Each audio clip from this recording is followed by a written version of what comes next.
오늘 하나님 말씀은 히브리서 1장 8절부터 14절입니다.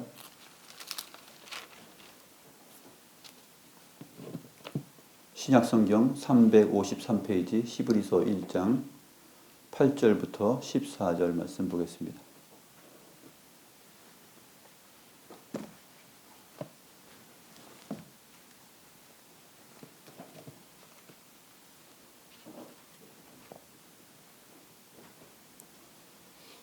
제가 하나님의 말씀을 받들어 읽겠습니다. 아들에 관하여는 하나님이여 주의 보좌는 영영하며 주의 나라의 규는 공평한 규니이다. 주께서 의를 사랑하시고 불법을 미워하셨으니 그러므로 하나님 곧 주의 하나님이 즐거움의 기름을 주께 부어 주를 동류들보다 뛰어나게 하셨도다 하였고, 또 주여 태초에 주께서 땅의 기초를 두셨으며 하늘도 주의 손으로 지으신 바라.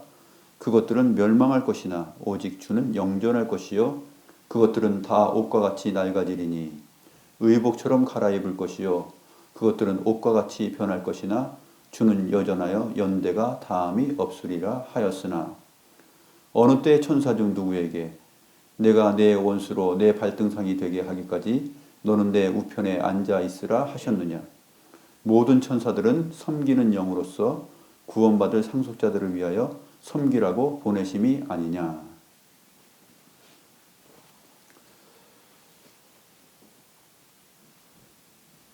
오늘은 하이델베르그 요리문답 33문과 34문입니다.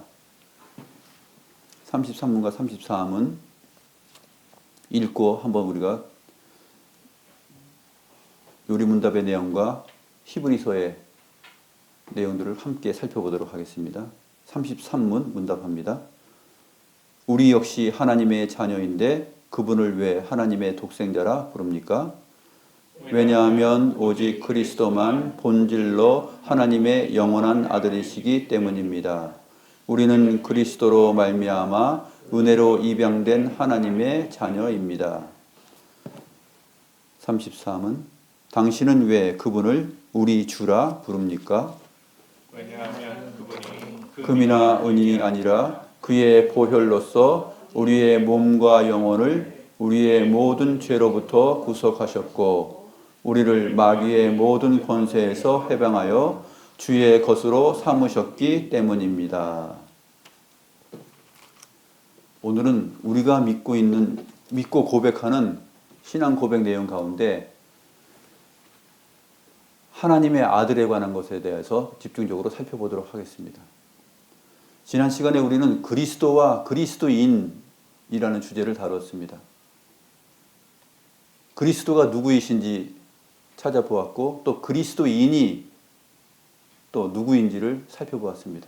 오늘은 하나님의 아들이 누구이신지 또 하나님의 자녀가 어떤 존재인지 이 두 가지 내용을 함께 살펴보도록 하겠습니다. 하나님의 아들, 하나님의 아들이 곧 하나님이라는 사실을 이해하기가 어렵습니다. 많은 사람들이 오해하는 것이 무엇이냐면 하나님의 아들 그러면 우리가 접하고 있는 우리의 경험상으로 생각하기 때문에 성경이 말하는 하나님의 아들이 하나님이신 것에 대해서 잘 생각하지 못해요. 늘 강조하는 바와 같이 이 성경 계시는 삼위일체 하나님에 대한 자기 계시라고 말씀드렸습니다. 하나님을 어떻게 아느냐에 따라서 우리의 신앙의 깊이와 또 내용이 달라집니다. 그리고 사회 안에서 또 우리의 인생을 살아나가는 데 있어서 우리의 행동 거지가 달라져요.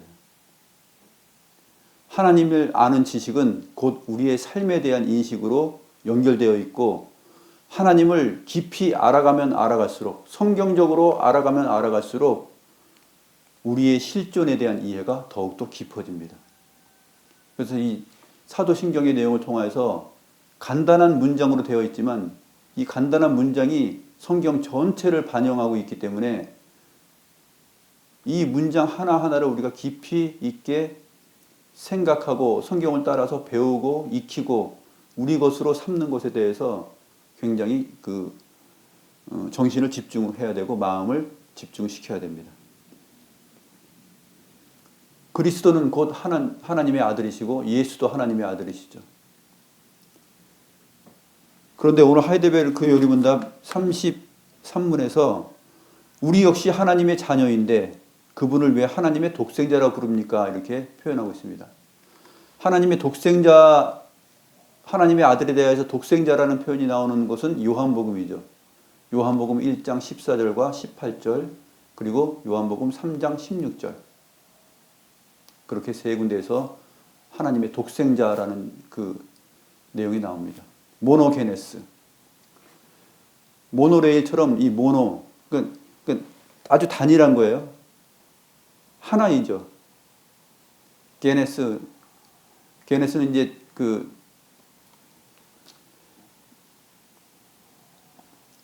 만들어지고 이제 나오는 것을 의미하는데, 창조되는 것을 말하는데, 홀로 나오신 분이에요.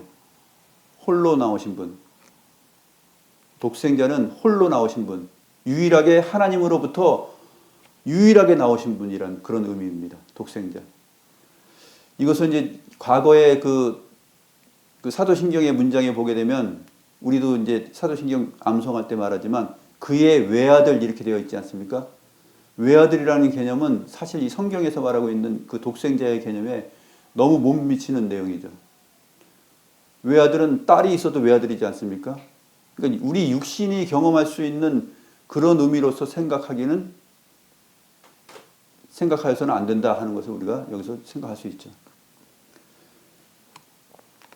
외아들이 아니라 성경에서 번역한 대로 잘 번역했어요. 독생자, 홀로 나신 분인데 유일하게 하나님으로부터 나신 분이에요. 그러니까 영원 전에 하나님으로부터 나신 분이기 때문에 피조 세계가 없는 가운데서 독특하게 나셨단 말이에요. 그렇기 때문에 피조 세계 안에 있는 유비를 통하여서, 우리의 경험을 통하여서, 우리의 상식과 이해의 합리성을 따라서 이분을 설명할 수가 없어요. 아무것도 없는 가운데 하나님만 계셨을 때 그때 나셨다라는 표현을 하고 있거든요. 시편 110편에 나온 것처럼 너는 내 아들이라 오늘 내가 너를 낳았다 했을 때 그 오늘이라는 그 의미도, 하나님에게 있어서 이 오늘은 영원성이잖아요. 시간을 따라서 말씀하신 것이 아니기 때문에 오늘 내가 너를 낳았다라는 이 표현도 역시 영원한 출생을 말하는 것입니다. 하나님의 아들의 영원한 출생. 요한복음 1장 18절에서 아버지 품속에 있는 독생하신 하나님이 나타내셨다라고 이렇게 설명합니다.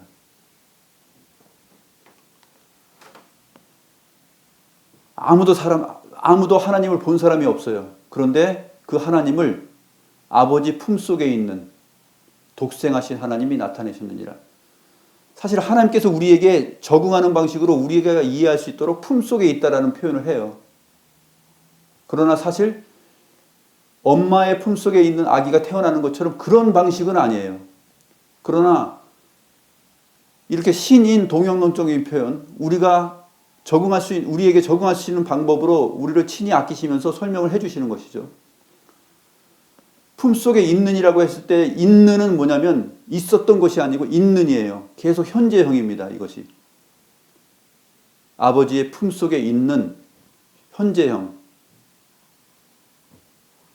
있는 독생하신 하나님이 나타내셨다. 스스로 나타내신 거예요. 스스로 홀로 나신 분, 유일하게 나신 분이 아버지 품속에 계속 있는데 나타내신 것이에요. 그 아버지 품속에 있는이라는 그 영원성은 여전히 유효한 것이에요.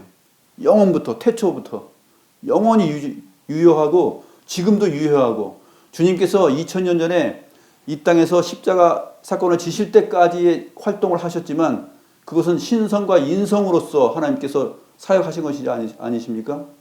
그러나 하나님의 보좌와 그 하나님의 품에 있는 이라는 이 현재형 영원성은 한 번도 포기하거나 버리지 않고 계셨다는 것이죠.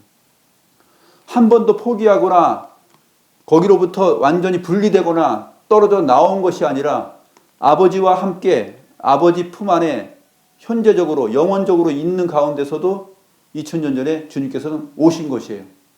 성령으로 인간 마리아의 몸에 잉태되셔서 예수 그리스도로 오신 것이죠.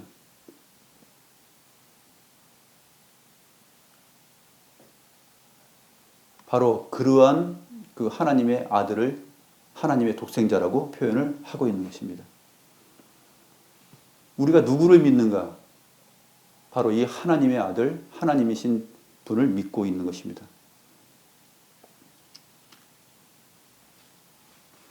그래서 요한복음 1장 14절에 보게 되면 말씀이 육신이 되어 우리 가운데 거하심에 우리가 그의 영광을 보니 아버지 독생자의 영광이요 은혜와 진리가 충만하더라 이렇게 표현하고 있습니다. 요한복음 1장 14절에 말씀이 육신이 되어 했을 때 이 말씀은 누구입니까? 이 로고스 말씀은 바로 요한복음 1장 1절부터 3절까지의 그 말씀이에요. 그 로고스. 태초에 말씀이 계시니라. 이 말씀이 하나님과 함께 계셨으니 이 말씀은 곧 하나님이시다. 이 말씀으로 인하여서 모든 만물이 지음을 받았다라고 증거하는 것이 요한복음 1장 1절부터의 3절까지의 내용입니다. 그런데 1장 14절에 가서 말씀이 육신이 되어 바로 그 창조주 하나님이 하나님과 함께 계셨던 그 하나님이 육신이 되었다라고 표현하고 있죠.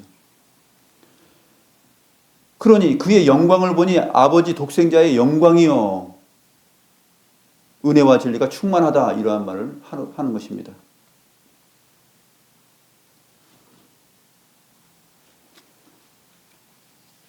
그러므로 우리 주님께서는 나를 본 자는 아버지를 보았다라는 이러한 담대한 말씀을 하시는 것이죠. 나를 본 자는 아버지를 보았다.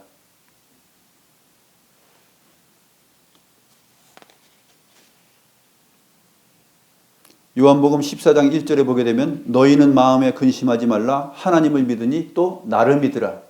하나님을 믿으니 또 나를 믿으라. 계속 하나님 자신과 자신을 동등 삼으시는 것이에요. 동일시합니다. 아버지 품속에 있었다라는 그 표현도 역시 일체이다라는 것을 강조하는 것 아닙니까? 그러니까 아버지와 나는 하나이다 이런 표현을 하는 것이죠. 아버지가 내 안에 내가 아버지 안에 있는 것을.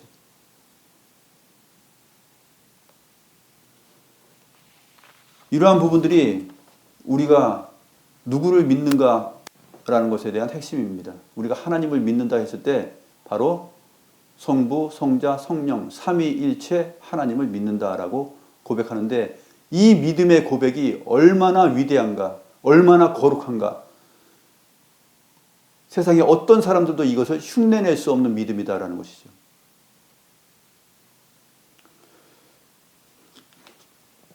저는 그렇게 생각합니다. 기독교인들이 이 하나님을 아는 지식이 정말 뚜렷하면 사회와 정치 참여하는 것, 그리고 인간들 사이에 서로 관계하면서 가족 사이에서 또 직장에서 누구를 만나든지 그 삶의 모습이 달라진다고 봐요.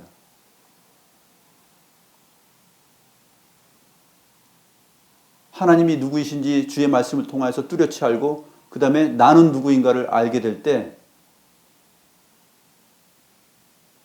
하나님께서 기뻐하시는 일이 무엇인지를 생각하고 그러한 일들을 추구하게 될 수 있다는 것을 알 수 있는 것이죠.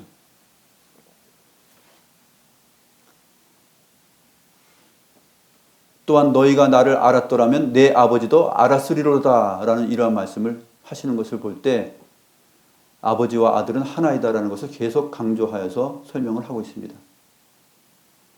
또한 빌립에게 그렇게 말했었죠. 나를 본 자는 아버지를 보았거늘 어찌하여서 자꾸 아버지를 보여달라 하느냐. 그런 말씀을 통해서도 이 하나님의 아들 독생자가 하나님이심을 잘 표현해주고 있습니다.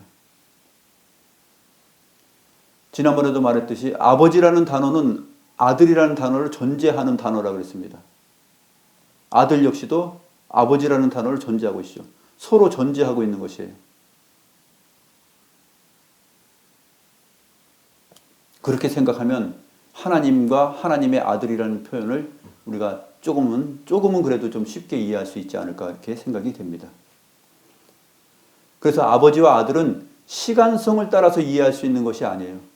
아버지와 아들의 관계는 영원성을 따라서 이해할 수 있는 내용입니다. 4세기 초에 아리우스라는 교부가 있었어요. 어떤 면에서 신실한 교부인데 이 아리우스가 하나님에 대한 이해, 또 하나님의 아들에 대한 이해를 좀 성경적으로 하지 못했어요. 그래서 아리우스의 생각에서는 예수 그리스도가 하나님의 아들이라고 했으니까 아버지보다는 나중에 존재한 것이 아닌가, 여기에 이제 포커스를 맞춘 것입니다. 그래서 아버지만이 참 하나님이시고 하나님의 아들은 그 다음이다라고 생각한 것이에요. 그래서 피조물 가운데 가장 뛰어난 분, 피조물 가운데 가장 먼저 존재한 분으로 생각을 했던 것입니다. 이 아리우스의 신학적인 그 가르침에 대해서 우리가 오늘 신앙 고백했죠. 니케아 신경에서 니케아 회의, 제1차 세계 그 회의인데 니케아 회의가 325년에 일어났습니다. 325년에 니케아 회의가 열렸는데 그 총회죠. 기독교 총회인데 거기에서 이 아리우스의 주장에 대해서 성경적으로 논박하고 정리를 한 내용이 바로 오늘 우리가 신앙 고백한 니케아 신경의 내용이에요. 물론 325년에는 아주 간략하고 짧게 나왔습니다. 그리고 우리가 신앙 고백하고 있는 지금의 전문이 다 완성된 것은 아니었어요. 그러나 아리우스가 말하고 있는 예수 그리스도에 대한 표현 또 신학적인 정리는 이단이다, 성경적이지 않다라는 것을 밝힌 것이 바로 니케아 회의였습니다. 그래서 지금 세계 개혁교회 안에서는 종교개혁 주간이면서 동시에 그 니케아 신경 1700주년을 지금 맞이하고 있어요. 10월 31일이 마틴 루터의 그 종교개혁이 일이지 않습니까? 거기에다가 또 예수 그리스도의 신성, 또 삼위일체 하나님에 대한 고백을 하였던 사도신경과 복음과는 그러한 니케아 신경이 325년에 그 작성이 됐어요. 선포됐어요. 그래서 1700주년으로 지금 생각을 하고 있습니다.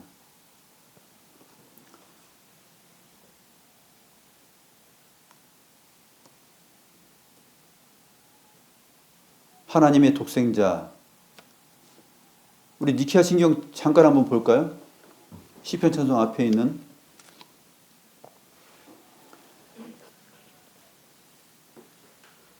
이 고백 내용 안에 보게 되면은 예수 그리스도에 대한 이 고백이 제일 길어요. 신학적으로도 항상 기독론이 제일 문제입니다. 기독론. 예수 그리스도가 누구인가라는 것에 대한 그 이해가 굉장히 중요하기 때문에 이것이 항상 교회사적으로 문제가 많았었고 이것을 밝혀내는 것이 신학의 본질이라 이렇게 진행되어 왔습니다.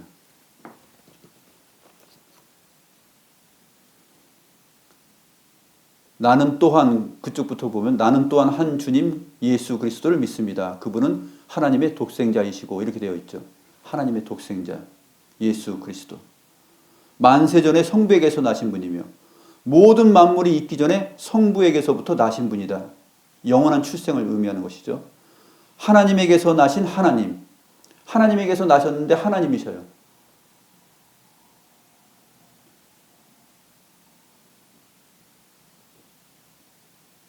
우리로서는 이해가 안 되죠. 문종철에게서 난 문종철. 이건 말이 안 되잖아요. 나에게서 나왔으면 또 다른 이름이 있는 것이죠. 나하고 똑같지는 않습니다. 나하고는 닮았지만 인간적으로 합리적으로 이해가 안 되는 것이죠. 하나님에게서 나신 하나님. 이것이 바로 영원한 출생에 대한 그 하나님의 본질이에요. 빛에서 나셨는데 또 빛이에요. 참 하나님에게서 나신 참 하나님이십니다. 그분은 나셨으나 창조되지 않으셨고 성부와 동일 본질이시며 그분으로 말미암아 만물이 창조되었습니다. 하나님께서 만물을 창조하셨는데 역시 하나님의 독생자도 만물을 창조하신 분이다. 계속 이렇게 고백하고 증거하고 있는 것입니다. 이것이 바로 성경적인 증거였죠. 아리우스가 오해하였던 예수 그리스도에 대한 그 오류를 정리를 이렇게 한 것입니다.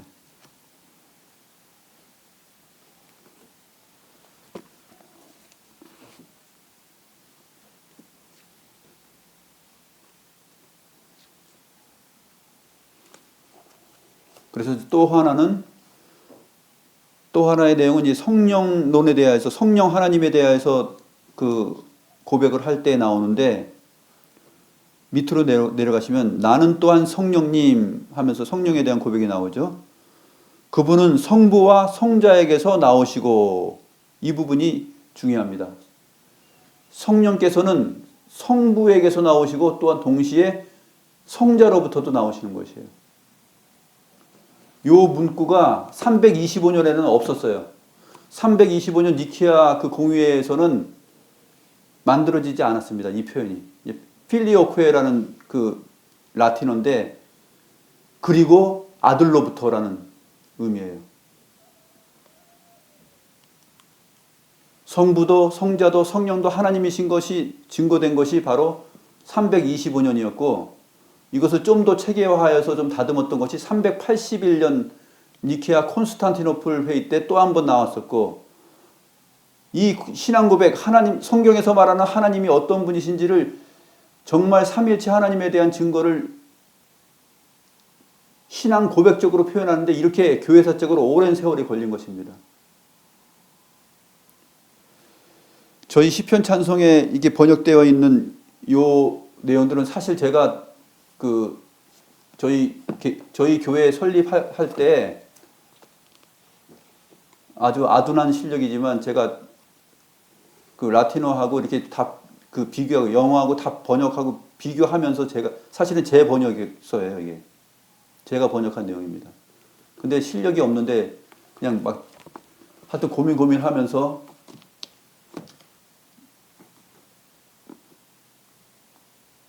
신앙 고백의 표현으로 좀 다듬어서 이렇게 표현을 해보았죠.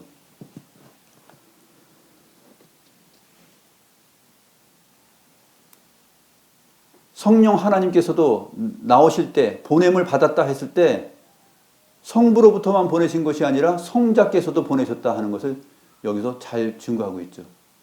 필리오쿠에 그리고 아들로부터도 나왔다. 이것 때문에 사실은 신학적 논쟁 때문에 동방교회와 서방교회가 분리가 됩니다. 우리는 못 받아들여 하면서 이제 동방교회가 떨어져 나갔죠.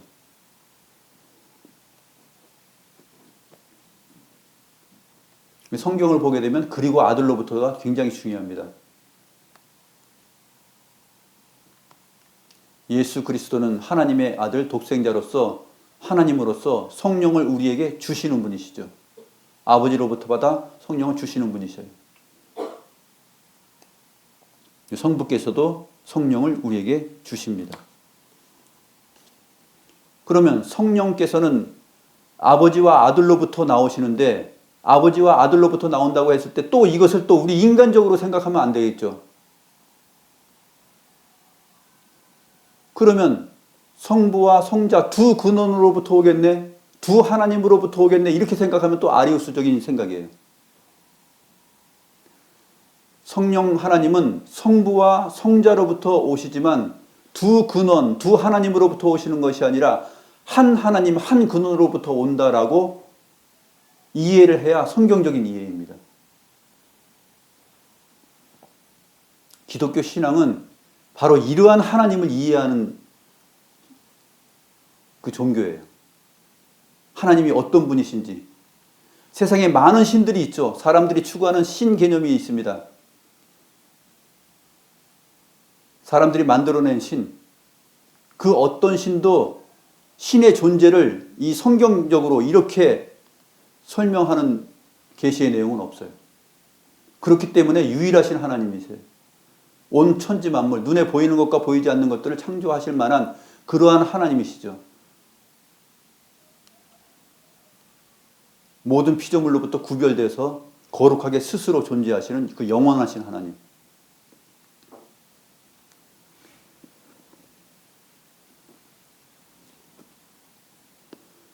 왜 기독교 신자들이 사소한 것 같고 자기 감정으로 서로 대립하고 갈등하고 싸우고 투쟁하고 서로를 모함하고 그렇게 살아갑니까? 이 거룩하신 하나님에 대한 성경적 이해가 깊지 않아서 그렇다고 봐요. 저는 그렇게 생각합니다. 하나님을 아는 지식이 깊어지면 투쟁적이지 않고 예배적으로 바뀝니다. 하나님은 사랑이시기 때문에 그 사랑의 하나님께서 우리에게 베푸신 그 은혜만을 생각하게 되죠. 싸우기 전에 은혜와 사랑만을 생각해 보세요. 그러면 싸울 수 있나요? 부부관계도 그렇잖아요. 그리고 타인과의 관계도 그렇죠. 우주보다 더 크신 하나님, 모든 시공간보다 먼저 계셨던 그 하나님, 그 영원하신 하나님이 나의 하나님, 나를 택하시고 나를 사랑하셨다면, 그 사랑을 받은 자라면, 그 신앙 고백이 있는 자라면 나의 생활은 어떻겠습니까?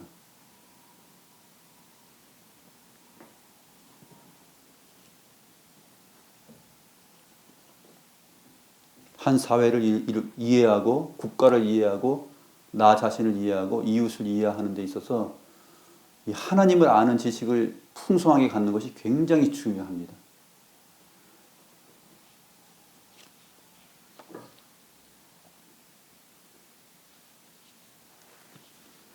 그래서 우리 주님은 나와 아버지는 하나이니라 라고 말했을 뿐만 아니라 나는 내 아버지의 이름으로 왔다라고 말을 합니다. 나는 내 아버지의 이름으로 왔다. 그러나 너희가 나를 영접하지 않았다. 이렇게 말씀하시죠. 나는 내 아버지의 이름으로 왔다라는 것이 사실 이사야서 9장 6절에도 있지 않습니까? 이사야 선지자를 통해서 예언된 내용이죠. 한 아이가 우리에게서 났는데 인간적으로 출생하였는데 벌써 700년 전에 예수님께서 나시기 전에 700년 전에 예언한 이사야 선지자의 예언이죠. 한 아기가 우리에게서 났어요. 인간처럼 났어요. 그런데 그의 이름이 기묘자라 모사라 전능하신 하나님이시라 영존하시는 아버지라 영존하시는 아버지라 그 이름을 갖고 태어난 거예요. 평강의 왕이라.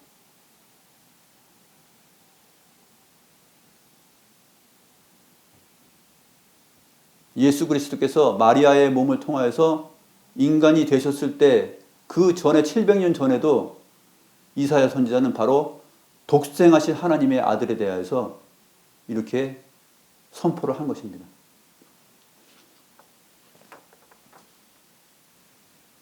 구약의 이 모든 선지자들이 그 하나님의 독생자를 바라보면서 믿음을 가진 거예요. 지난주에 제가 설명드렸었나요? 모세 이야기를 하면서 설명했죠. 모세가 바로 왕의 그 아들로서의 신분을 다 버리고 그리스도를 위하여 받는 순환과 고난을 복으로 여겼다고. 바로 히브리서가 그렇게 증거하고 있지 않습니까?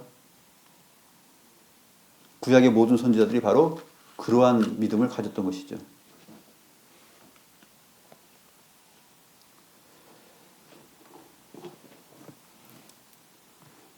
그런데 이 하이델베르크 요리분담은 우리도 하나님의 자녀인데 왜 그분을 하나님의 독생자라고 표현하느냐? 독생자하고 자녀는 똑같은 거 아니냐? 이렇게 질문하는 것이죠. 그러한 사람들이 있었으니까. 우리가 하나님의 자녀라 했을 때 하나님의 아들들이라는 표현입니다. 그러나 우리가 하나님의 자녀가 된 것은 그리스도로 말미암는 은혜로 된 것이고 32분 내에서 그렇게 답을 하죠. 설명을 해줍니다. 하나님께서 하나님의 독생자라고 불리는 것은 동그라미를 쳐주세요. 본질로서 그렇게 된 것이에요. 성자와 성부는 한 본질이죠. 위격이 다르지만 삼위 성부 성자로서 성부 성자 성령으로 계시지만 한 본질 한 하나님이시죠. 우리는 하나님의 자녀이지만 본질적으로 하나님과 같은 그러한 의미는 아닙니다. 우리가 하나님의 형상이라고 했을 때도 본질적으로 하나님의 형상은 아니에요. 본질적으로 하나님의 형상은 그리스도께서 하나님의 형상이시죠. 그런데 우리를 왜 하나님의 자녀라고 합니까? 그것은 그리스도로 말미암는 은혜로 인하여서 붙여진 표현이에요. 그리스도로 말미암는 하나님의 은혜. 그것이 우리를 하나님의 자녀 되게 하신 것이죠. 이러한 이해들이 꼭 필요한 것입니다.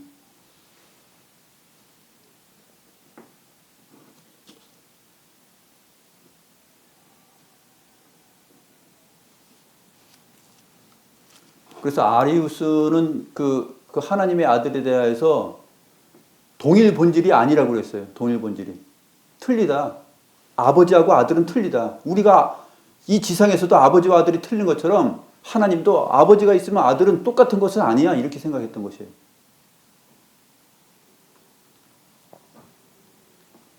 호모 우시오스. 이 라틴어 호모 우시오스가 동일 본질이거든요. 호모가 동일하다는 것이 아닙니까? 우시우스. 동일 본질이에요. 호모 우시우스. 근데 아리우스의 주장은 유사 본질이야. 똑같은 건 아니야. 해가지고 우리 한자에 달을 이자를 쓰는 것처럼 라틴어에서도 이를 썼어요. 호모 이 우시우스. 유사 본질이다. 똑같은 건 아니야. 이렇게 생각했던 것이에요.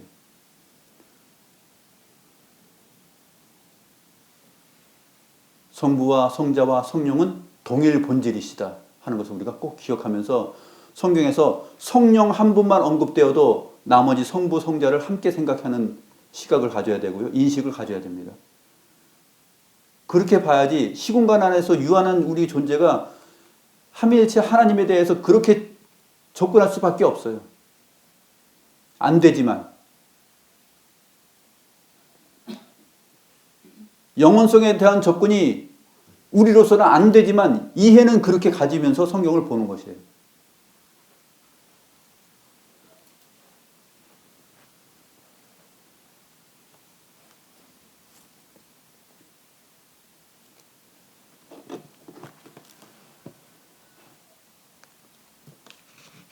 그래서 구약 성경 사실 하나님의 아들들이라는 표현이 창세기 6장에 나옵니다. 창세기 6장 2절에 보게 되면 노아 시대 때 표현이죠. 하나님의 아들들이 사람의 딸들의 아름다움을 보고 이런 표현이 나옵니다. 하나님의 아들들이 사람의 딸들의 아름다움을 보고 자기들이 좋아하는 모든 여자를 아내로 삼았다. 이것을 해석을 잘못하는 사람들은 이 하나님의 아들들을 천사로 보면 안 돼요. 하나님의 아들들은 천사들이 아니에요. 아담 이후로 그 셋의 계열들이죠. 하나님을 예비하고 하나님의 이름을 부르는 자들이에요. 그들을 창세기 6장에서는 하나님의 아들들이라고 표현한 것입니다. 그 하나님의 아들들이 사람의 딸들을 좋아했다. 방탕했다라는 표현을 이렇게 문학적으로 표현을 하는 것입니다.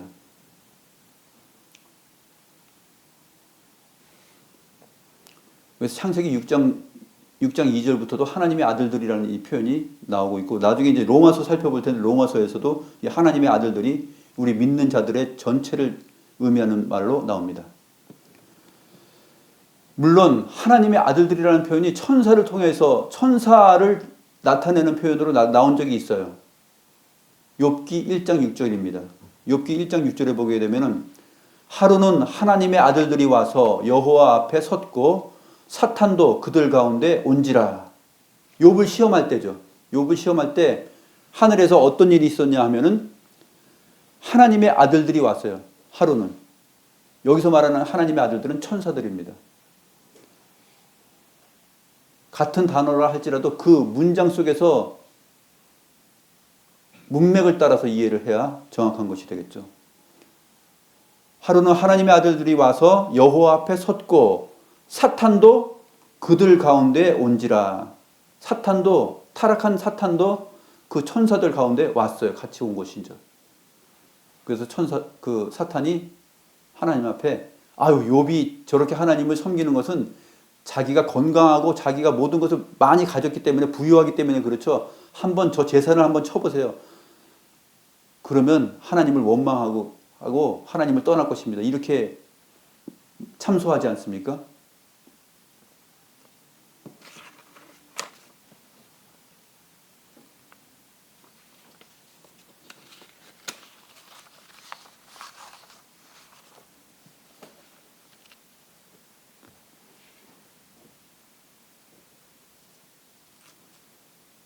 우리 역시 하나님의 자녀이고 아들들입니다. 로마서 8장 15절부터 21절 말씀 우리가 한번 같이 보면서 생각해 보겠습니다. 로마서 8장 15절 말씀 보시죠.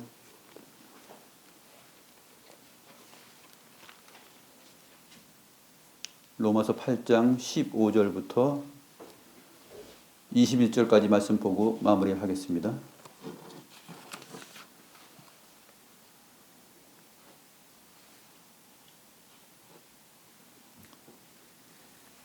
먼저 15절부터 17절까지만 한번 우리 같이 읽겠습니다. 시작. 너희는 다시 무서워하는 종의 영을 받지 아니하고 양자의 영을 받았으므로 우리가 아빠 아버지라 부르짖느니라. 성령이 친히 우리의 영과 더불어 우리가 하나님의 자녀인 것을 증언하시나니 자녀이면 또한 상속자 곧 하나님의 상속자요 그리스도와 함께한 상속자 우리가 그와 함께 영광을 받기 위하여 고난도 함께 받아야 할 것이니라. 로마서 8장에 보게 되면 이렇게 우리가 다시는 무서워하는 종의 영을 받지 않고 양자의 영을 받았다. 이 양자는 법적으로 아들 된 것이죠. 원래 본질적으로 아들이 아닙니다. 혈연, 즉 진짜 아버지에게서 나온 부모에게서 나온 자식은 아니지만 법적으로 입양되었거나 했을 때 법적인 아들됨을 말하는 것이죠.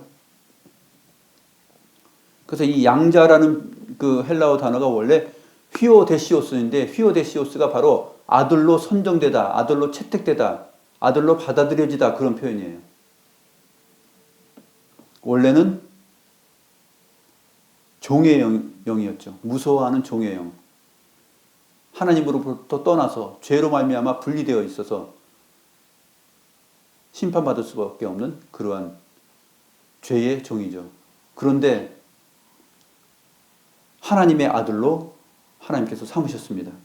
양자의 영을 받았으므로 우리가 아빠 아버지라고 부르짖느니라. 우리말 아빠는 아니에요. 그 아람어입니다. 아람어 히브리어 아빠. 그리고 그리스어로 헬라어로 파테르.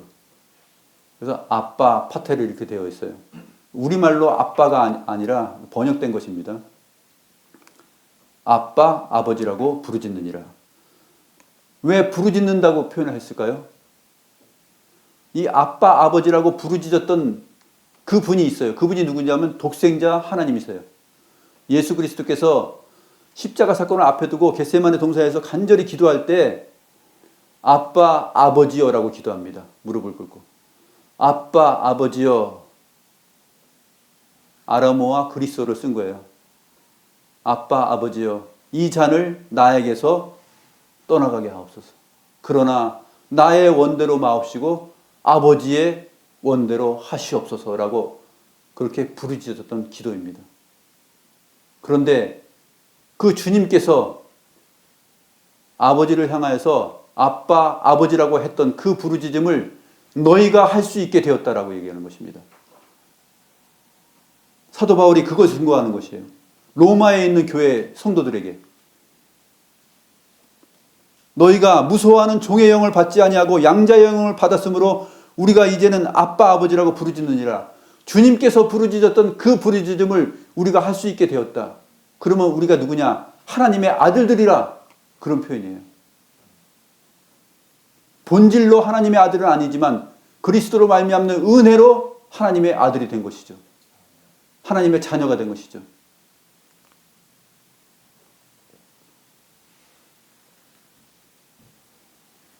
그래서 16절 보면 성령이 친히 우리의 영과 더불어 우리가 하나님의 자녀인 것을 증언하신다 이렇게 말하고 있습니다.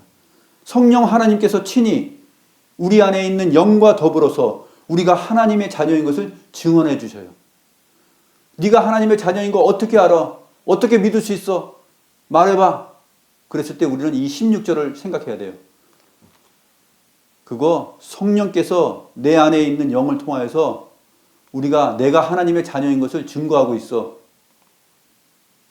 여러분들 그런 믿음이 있으시잖아요. 그런 믿음이 있으셔야 됩니다.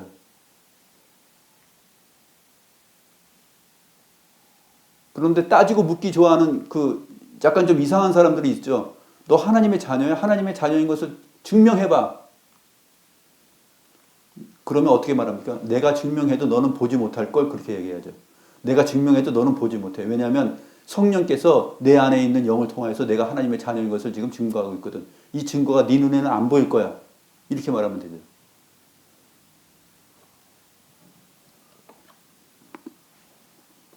17절 말씀, 자녀이면 또한 상속자 곧 하나님의 상속자요 그리스도와 함께한 상속자니 우리가 그와 함께 영광을 받기 위하여 고난도 함께 받아야 할 것이니라. 하나님의 상속자입니다. 자녀이면 당연히 상속자죠. 부모인, 우리의 참 부모인 하나님의 상속자입니다. 그래서 하나님의 나라를, 새하늘과 새 땅을 우리는 상속받을 거예요. 영원한 생명을 상속받을 것입니다. 이것이 성경의 가르침입니다.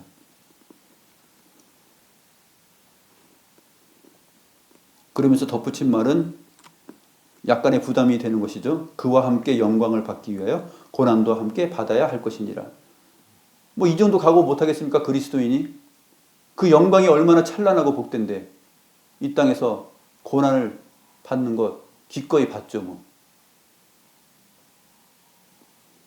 영광이 확보되어 있고 영광이 정말 영광스럽고 거룩하고 찬란하다면 그것 때문에 고통을 참고 인내할 수 있어야 됩니다.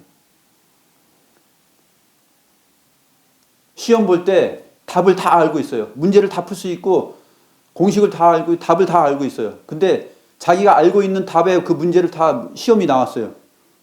그러면 그 시간 동안 시간을 들여서 100문제가 나와서 100문제를 푸는 그 인내와 고난 뭐 이 정도 할 수 있지 않아요? 답을 다 알고 있는데. 그리고 100점이라는 그 점수가 나의 영광으로 올 것을 다 믿고 있는데. 펜을 들어서 100문제 문제집에 다 표시 못하겠어요? 그 정도 고난 고통?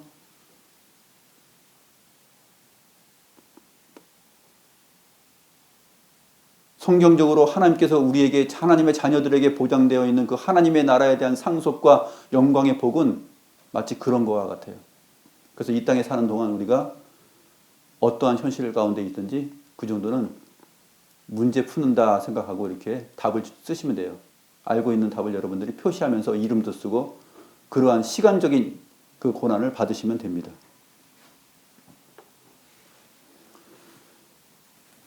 19절 말씀, 19절부터 한번 20절 말씀 보겠습니다. 같이 한번 읽어볼까요? 19절부터 21절까지 시작. 피조물이 고대하는 바는 하나님의 아들들이 나타나는 것이니 피조물이 허무한데 굴복하는 것은 자기 뜻이 아니요 오직 굴복하게 하시는 이로 말미암음이라.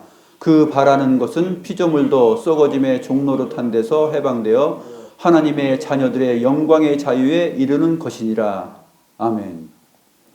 지금 피조물이 다 고대하는 게 있어요. 하늘에 있는 해와 달과 별들이 고대하는 것이 있어요. 아유, 해와 달이 무슨 뭘 소망하고 있겠어? 이 땅에 있는 나무들이 소망하는 것이 있어요. 꽃들이 소망을 하고 있습니다. 아프리카에 있는 많은 짐승들이 소망하는 것이 있어요. 피조물들이 고대하고 소망하는 것이 있어요. 뭘 소망합니까? 하나님의 아들들이 나타나는 때예요. 하나님의 자녀들, 구원받은 성도들이 나타나서 이 세상이 심판과 구원으로 완전히 분리되고 하나님의 나라가 우뚝 서는 것. 그때를 피조물들이 다 고대하고 있어요. 아담과 하와의 범죄와 타락으로 인해서 만물이 지금 신음하고 고통하고 있는 것이잖아요. 피조물 가운데 이 고통과 죽음의 내용을 겪지 않는 피조물은 아무것도 없어요.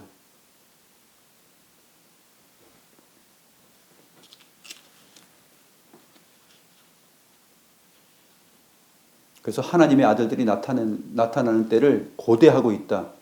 이렇게 표현을 하는 것입니다. 피조물이 허무한데 굴복하는 것은 자기 뜻이 아닙니다. 오직 굴복하게 하시는 이로 말미암아 이러한 사계절 변화가 오는 것이고 추운 날이 되면 낙엽이 떨어지는 것이고 물드는 것이고 색소가 변하고 그렇게 되는 것입니다. 단순히 과학적으로 광합성 얘기하고 그것으로 인하면 끝난 것이 아니에요. 이 피조물들이 지금 고대하고 있는 바이고 고통당하고 있는 것이죠. 굴복하고 있는 것입니다. 자기 뜻이 아니에요. 하나님의 섭리예요. 이것을 통해서 하나님께서 말씀하시는 메시지가 있죠. 하나님의 아들들이 나타나는 때, 주께서 영광으로 오실 때, 그때 되면은 만물이 다 새롭게 된다는 것이죠. 그때는.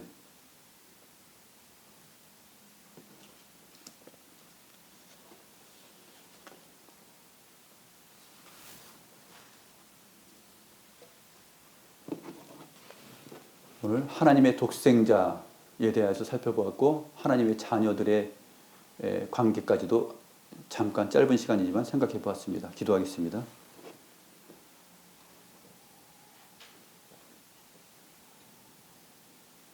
오직 그리스도만이 본질로 하나님의 독생자, 하나님의 아들이시옵나이다. 우리를 가리켜서 하나님의 자녀, 하나님의 아들들이라 하였을 때에도 우리는 본질로서는 하나님의 아들이 될 수 없사오나 그리스도로 말미암는 은혜로 우리가 하나님의 자녀, 하나님의 아들들이 되었나이다. 이러한 사실을 깨닫게 하시고 밝혀주신 하나님 앞에 진심으로 감사함을 드립니다. 우리 안에 하나님을 아는 지식과 고백이 더욱더 선명하고 뚜렷하게 하여 주시고 깊어지게 하여 주시고 그 하나님을 아는 지식으로 말미암아 우리 자신을 알고 인생을 알고 삶의 의미와 목적을 알며 이 세상을 대하는 태도와 내용들이 더욱더 아름답고 넓어지고 깊어질 수 있는 그러한 존재들이 되시기를 간절히 원합니다. 하나님 아버지, 과연 영원하신 하나님을 알기 전에는 인생과 역사와 세상을 모르오니 주님, 그렇게 하나님을 알지 못하는 자들에게 하나님을 소개하며 우리의 삶을 통하여서 하나님을 나타내며 전파하는 그러한 그리스도인 하나님의 아들들 다 될 수 있도록 주께서 인도하여 주시기를 간절히 소망하옵나이다. 감사함을 드리며 살아계신 우리 구주 예수 그리스도의 이름으로 기도드립니다. 아멘.